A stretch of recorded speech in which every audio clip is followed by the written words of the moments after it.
एक एक मुस्लिम तंजीमों के रहनुमा जेल जाएंगे, चूंकि इनकी ये गलत सोच जेल ले जाएगी।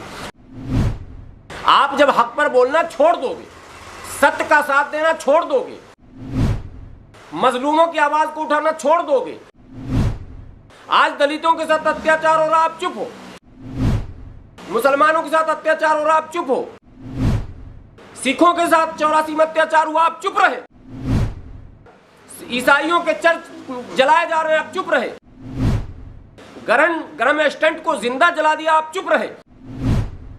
यह आपकी चुप्पी आपको या तो जेल के सलाखों में ले जाएगी या फिर भारत में एक कौड़ी के बराबर बनाकर रख देगी। यह मैं कहना चाहता हूं। भागीदारी 30 से प्लस थी तमाम विभागों में। आज शिक्षा के क्षेत्र में 4%, स्वास्थ्य के क्षेत्र में 3% और डिफेंस में 1.5% और क्लास 1 में 1.5-2%।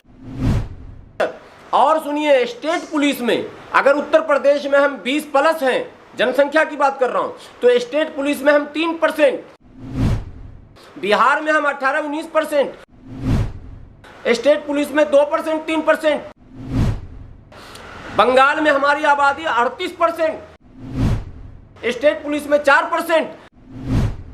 किसी ने हमारे तंजीम के रहनुमाओं ने दलाली की 70 सालों तक, कभी कांग्रेस की दलाली, कभी बीपी सिंह की दलाली, कभी किसी की दलाली, कभी किसी की दलाली, और केवल निजी संपत्तियों को बढ़ाने का काम किया। समाज की कभी आवाज नहीं उठाई। आपने देखा होगा पटना में। सर, हमारा पहला क्वेश्चन है, मुसलमानों को भारत में बड़े पैमाने पर बदनाम किया जा रहा है, जो चाहे वो आतंकवाद का मामला हो, चाहे कोरोना का मामला हो। जैसे तबलीगी जमात को मीडिया द्वारा प्रोपोगंडा करके बदनाम किया गया था। अभी बम्बे हाई कोर्ट ने वो बयान दिया है कि तबलीगी जमात को बलि का बकरा बनाया गया था। तो इस पर आप क्या कहना चाहते हैं सर? सबसे पहले तो मुंबई हाई कोर्ट के उन जजों को बधाई, जिन्होंने बहुत सही समय पर सही निर्णय को सुनाकर देश में बढ़ रहे अविश्वास, असंतोष और न्यायालय के प्रति एक नकारात्मक सोच पर समय रहते विराम लगाया। बहुत दिनों से, बल्कि यूँ कहा जाए पिछले कई वर्षों से उच्च न्यायालय और उच्चतम न्यायालय के कई निर्णयों पर देश की बड़ी आबादी को, विशेषकर माइनॉरिटी को और दलित को कहीं न कहीं ये लग रहा था कि हमारे साथ न्याय आज की मौजूदा न्यायिक व्यवस्था में संभव नहीं है। लेकिन कल परसों जो अब निर्णय आया मुंबई हाई कोर्ट का, उससे एक उम्मीद की किरण जगी है। इसलिए मैं उन तमाम जो हमारे जजेस महोदय थे उनको हम अपने संगठन की ओर से भी बधाई देते हैं, और वैसे तमाम जजों को हम सलाम पेश करते हैं। और साथ में देश में जितने भी न्यायालय में पदस्थापित जजेज हैं, चाहे वो उच्च न्यायालय है वो हो या उच्चतम न्यायालय हो, तमाम जजों से मेरी विनती है कि आपके कंधे पर बहुत बड़ा बोझ है। हर गरीब, मजदूर, मजबूर, परेशान, लाचार, बेबस वो आपकी तरफ न्याय की उम्मीद लेकर निहारता रहता है। और यदि आपके यहाँ से किसी कारणवश भी उसके साथ न्याय न मिले या न्याय में देर हो, दोनों बातें हैं। आपको पता है वो बहुत मशहूर कहावत है कि न्याय में विलंब भी जो है वो अन्याय ही हो जाता है। तो इसका ख्याल तमाम जजों को रखना चाहिए। तो सर, जब ये मामला उठा था तबलीगी जमात को बदनाम करने का, तब मुस्लिम समाज के जो बुद्धिजीवी हैं, जो राजनीतिक मामलों में दखलंदाजी देते हैं, उन्होंने तब आवाज़ क्यों नहीं उठाई? बहुत अच्छा प्रश्न किया। बहुत दिनों के बाद किसी ने इस तरह का प्रश्न किया। मैं बधाई देता हूँ आपको इस प्रश्न के लिए कि बुद्धिजीवी वर्गों ने खामोशी क्यों अख्तियार की थी। दरअसल कहीं न कहीं जो बातें दबे ज़ुबान कही जा रही हैं वो बिल्कुल सच हैं कि क्या बुद्धिजीवी, क्या पूंजीपति, क्या दौलतमंद, क्या पढ़ा लिखा और क्या नौजवान, सब का सब सहमा हुआ। लेकिन एक बात मैं ज़रूर आपके चैनल के माध्यम से कहूँगा, जब आपने ये प्रश्न किया कि मेरा नाम हाफिज़ गुलाम सरवर है, और जिस समय कोरोना के प्रारंभिक काल में तबलीगी जमात को सरकार और सरकारी मीडिया, दलाल मीडिया, सरकार की प्रवक्ता मीडिया के द्वारा तबलीगी जमात को जब टारगेट किया जा रहा था और ये संदेश देने का प्रयास किया जा रहा था देश में कि कोरोना फैलाने का एक मात्र कारण केवल और केवल तबलीगी जमात है, अगर ये जमात न होती तो कोरोना नहीं आता, तो मैं उस समय तमाम चैनलों में भी जाकर और आप जैसे साथियों के माध्यम से भी और स्वयं अपने फेसबुक से भी आकर निरंतर सरकार की पॉलिसियों के खिलाफ और मीडिया द्वारा फैलाए गए इस जहर और इस नकारात्मक सोच के खिलाफ लड़ रहा था, जिसके कारण मुझे जो है जी न्यूज़ ने मेरा स्टिंग भी किया उस ज़माने में, आप लोग को पता है कि नहीं है, 72 घंटे तक मुझे चलाया और मुझे भी कोरोना बम कहकर पेश किया गया था, मैंने उसका भी सामना किया। लेकिन एक बात आपने सवाल किया इसलिए मैं कह रहा हूँ ये बातें वहाँ तक जाएं। जब मौलाना साद साहब को टारगेट किया गया, निज़ामुद्दीन मरकज़ को टारगेट किया गया, तब भी लोग खामोश रहे। मुस्लिम तंजीमों के सभी रहनुमाओं ने ज़ुबान खोलने की कोशिश नहीं की, जो आपने सवाल अभी किया है। और अब इससे आगे एक कदम बढ़ के बता रहा हूँ कि बजाय इसके कि ज़ुबान खोलते, कुछ दलाल मौलवी, ये लफ्ज़ मैं कह रहा हूँ ज़ोरदार ढंग से, कुछ दलाल मौलवी तबलीगी जमात को काफिर और मुशरिक कहने में लग गए, यानी सरकार की दलाली करने में जुट गए। उन्होंने अवसर ढूंढ लिया, जो हमारे प्रधानमंत्री जी कहते हैं कि हम कोरोना में भी अवसर ढूंढते हैं। तो वो जो दलाल मौलवी थे, वो जो बिकाऊ मौलवी थे, जो टीवियों पर बड़े बड़े 200 के कुर्ते पैजामे धुलवाते हैं, वो मैं उन मौलवियों की बात कर रहा हूँ। वो लॉन्ड्री से नीचे कपड़े नहीं पहनते, पता नहीं नमाज पढ़ते हैं तो सजदा कैसे करते हैं, ठीक है, और शेरवानी और टोपी लगा के और टीवी चैनलों में जाके बैठ के और बकवास कर रहे थे और तबलीगी जमात को काफिर, मुशरिक, मुजरिम सब करार देने में लगे हुए थे। जब मेरा स्टिंग ऑपरेशन हुआ, अंतिम बात मैं कह दूं, फिर आप सवाल करेंगे। उस समय मुस्लिम तंजीम के एक दिग्गज रहनुमा ने चैनल पर कहा, वो रहनुमा जो मेरे साथ मंच साझा कर चुके हैं, मंच मेरे साथ साझा कर चुके हैं, उन्होंने चैनल पर कहा, कौन है गुलाम सरवर? मैं नहीं जानता, कोई होगा कूड़ा कबाड़ा कहीं पर पड़ा हुआ। ये मुस्लिम रहनुमाओं, इसीलिए इनके साथ ये हरकत होती है और एक एक मुस्लिम तंजीमों के रहनुमा जेल जाएंगे, चूंकि इनकी ये गलत सोच जेल ले जाएगी। आप जब हक पर बोलना छोड़ दोगे, सत्य का साथ देना छोड़ दोगे, मजलूमों की आवाज़ को उठाना छोड़ दोगे, आज दलितों के साथ अत्याचार हो रहा, आप चुप हो, मुसलमानों के साथ अत्याचार हो रहा, आप चुप हो, सिखों के साथ 84 में अत्याचार हुआ, आप चुप रहे, ईसाइयों के चर्च जलाए जा रहे हैं, आप चुप रहे, गरम स्टंट को जिंदा जला दिया, आप चुप रहे। ये आपकी चुप्पी आपको या तो जेल के सलाखों में ले जाएगी या फिर भारत में एक कौड़ी के बराबर बनाकर रख देगी, ये मैं कहना चाहता हूँ। तो भारत में सर सबसे जो बड़ी माइनॉरिटी कही जाए तो मुस्लिम माइनॉरिटी है, पर इतनी बड़ी माइनॉरिटी होने के कारण भी जैसे 70-72 साल हमारे देश को आज़ाद हुए हो गए हैं, पहले मुस्लिमों की जो शासन प्रशासन में है वो भागीदारी 37% थी, अभी आज़ादी के बाद उसको कम से कम 18% पर आ गई है। इसका क्या करना है? इस पर क्या कांग्रेस बीजेपी सरकारों का दोष है? क्यों, क्या मुसलमान अलग थलग हो गया है कि जिसकी वजह से उसकी प्रशासन में भागीदारी नहीं है? क्या सवाल आज आप मज़ेदार कर रहे हैं। सबसे पहले तो मैं दर्शकों से कहूँगा कि ऐसे चैनलों को आप सब्सक्राइब ज़्यादा से ज़्यादा करें। पहली बार मेरा दिल आपने खुश कर दिया है और तमाम लोगों से इस तरह का सवाल कीजिए, उन तंजीमों से कीजिए कि देश जब आज़ाद हुआ था तो जो माइनॉरिटी थी उसकी भागीदारी 30 से प्लस थी तमाम विभागों में। आज शिक्षा के क्षेत्र में 4%, स्वास्थ्य के क्षेत्र में 3% और डिफेंस में 1.5% और क्लास 1 में 1.5%। और सुनिए, स्टेट पुलिस में अगर उत्तर प्रदेश में हम 20+ हैं, जनसंख्या की बात कर रहा हूँ, तो स्टेट पुलिस में हम 3%, बिहार में हम 18-19%, स्टेट पुलिस में 2% 3%, बंगाल में हमारी आबादी 38%, स्टेट पुलिस में 4%।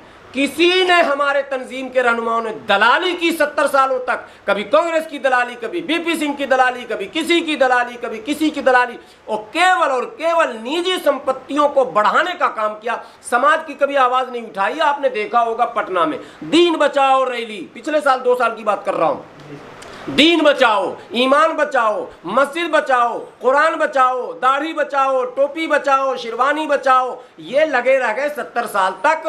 भावनात्मक मुद्दों को उभार कर इन्होंने हिंदू कट्टरवाद को अपने कार्यक्रमों से बढ़ावा दे दिया।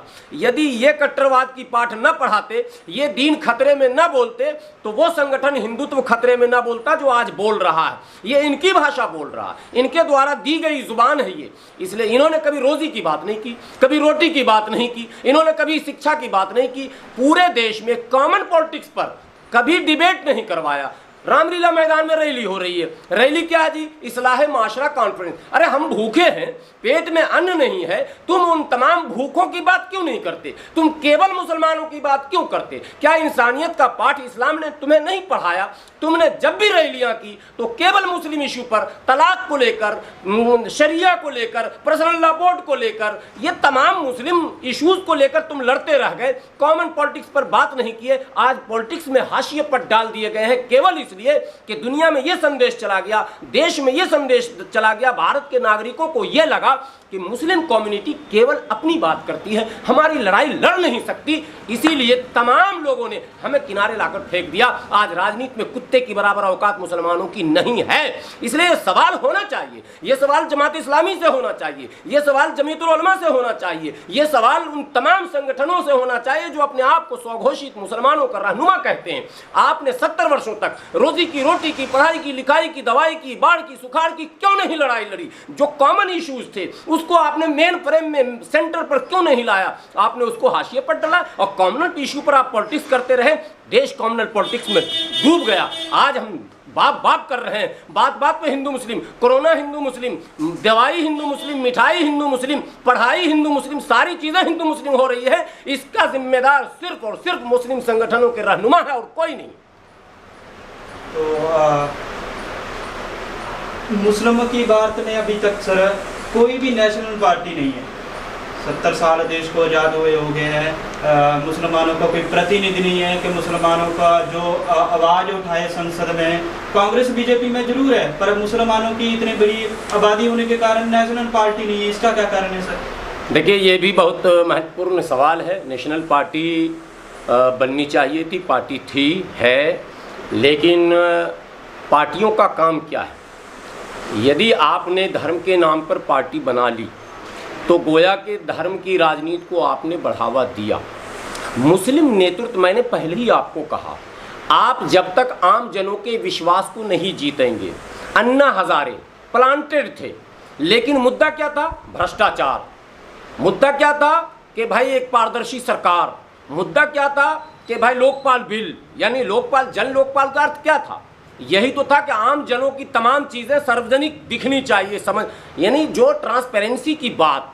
हालांकि वो प्लांटेड थे, लेकिन लोगों ने साथ दिया, करोड़ों रुपये मिले, लाखों की भीड़ जमा हुई। मुसलमान जब धरने पर बैठता है तो वो रोता है कि मेरे साथ जुल्म हो रहा, मेरे साथ न्याय हो रहा, मेरे मेरे मेरे मेरे, ये लफ्ज़ मेरे मुसलमानों को लाकर हाशिए पर डाल दिया। अब आप पार्टी बनाते हैं। हमारे ओवैसी साहब सारे मुद्दों पर संसद में बोलते हैं, मुस्लिम इश्यूज पर बोलते हैं, जम के बोलते हैं, तर्जमान है, वो लगता है कि मुसलमानों के एक सच्चे रहनुमा है। लेकिन 3-4 गलतियां उनके अंदर आ गई। एक तो नाम उन्होंने पार्टी का रख दिया। देखिए, सब कुछ ठीक है, लेकिन भारत में कॉमनल पॉलिटिक्स कभी इस देश को एक नहीं रख सकता है। देश को धर्म के नाम पर फिर तोड़ देगा।